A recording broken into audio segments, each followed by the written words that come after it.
How's the hair look? Does it look good? Gorgeous. Yeah, okay. Okay. Hi friends! Welcome back to my pretend cooking show. Today, we're in Kathy's kitchen. Hi! With Kathy, my mom. And today, we're gonna be making cowboy cookies. Hi folks, the first So, friends! They're friends! They're friends. Okay.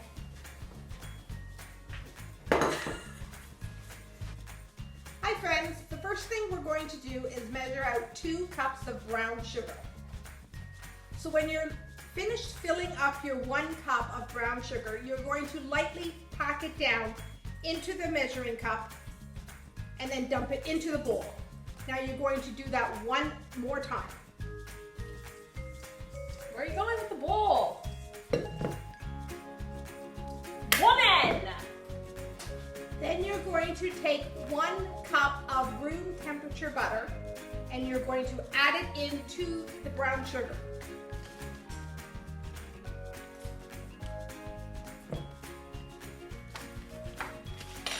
Now we're going to add 2 eggs. Isn't she great, folks? Now we are going to add 1 teaspoon of vanilla.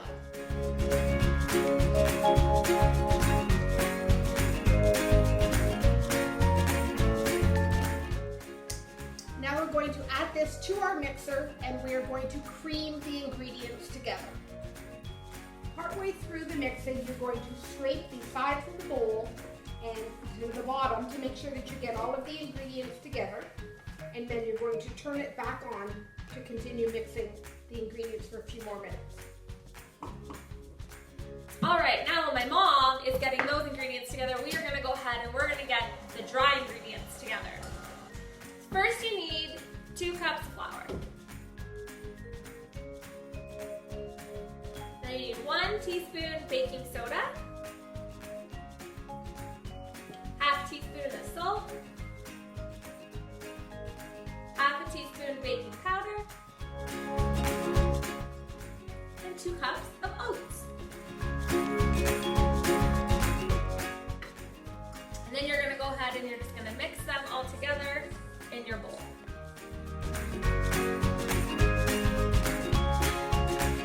Okay, so now you're gonna take your dry ingredients and add it to your mixing bowl with the ingredients that you creamed together. You're just gonna let that go.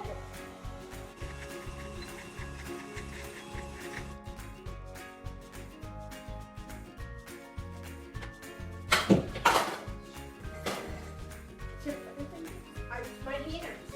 All right, now partway through, you're gonna go ahead and scrape the side of the bowl. Make sure that you get all of the ingredients thoroughly mixed. And now you're going to add to your ingredients 1 cup of any kind of chips.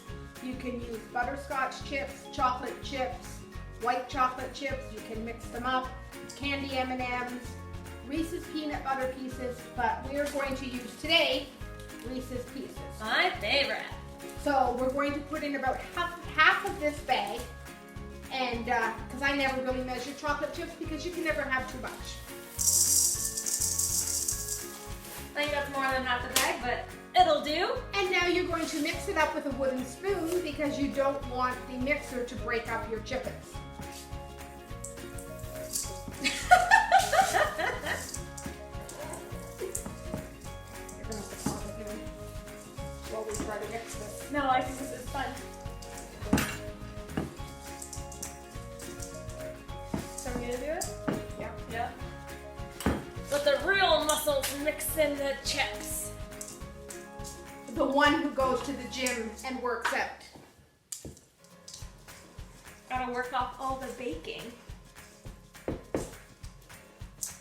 Do we have enough chips? I think so. And you've really got to get to the bottom of the bowl because that's where they like to hang out. Now the dough is a little bit of a thicker consistency, so that's what you want it to kind of look like, so you can roll them nice into a ball. All right, So, since my mom and I both have a little bit of OCD when it comes to baking, and we like everything to be perfect, we are going to be using a small melon baller. And that's just gonna scoop out the dough into the same size pieces, and then we'll just roll them together and set them onto our cookie sheet.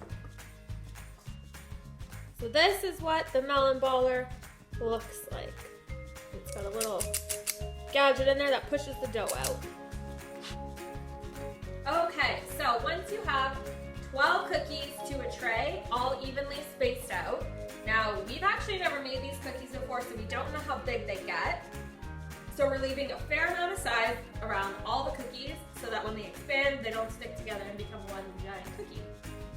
And then take a fork, and you're just gonna press down into the cookies.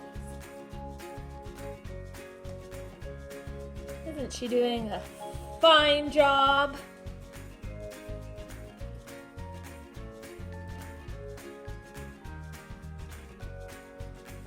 Okay, so in your oven that you have set to 350 degrees, and you've taken your rack and put it on, is it the lowest setting? The middle. The middle? The middle. You're gonna stick your one tray of cookies, and you can only do one tray of cookies at a time. So you're gonna go ahead and take your tray and put them into the oven. Goodbye, my friends. And we're gonna set the timer for 8 minutes. And then we'll check. All right, so this recipe makes about 4 dozen cookies. So we're gonna bake half, and then we're gonna freeze half. So the half that we're gonna freeze, we're just gonna go ahead and put them in a Tupperware container here, and then we'll put them in the freezer.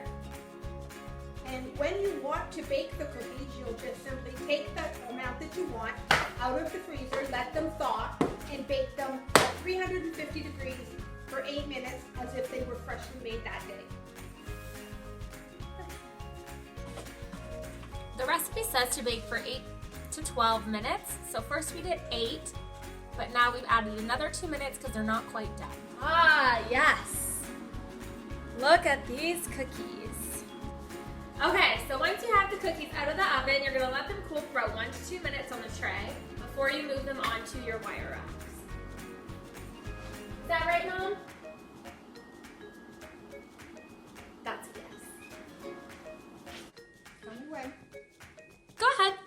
And once they've cooled for 1 to 2 minutes on the tray, you can take them off and remove them onto the wire rack.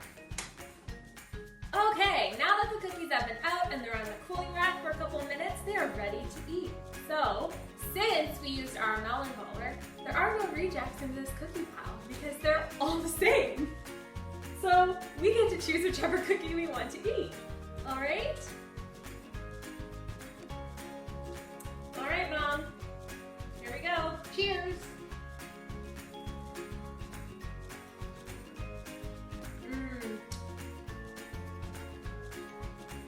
Not too crunchy, not too soft, Still chewy? I'd say they're pretty good. Delicious. And I want to give a thanks out to Glynis for posting this recipe and sharing it with me. Very good. Thanks. 2 thumbs up. Alright friends, that concludes today's episode of My Pretend Cooking Show, making cowboy cookies. Eat up!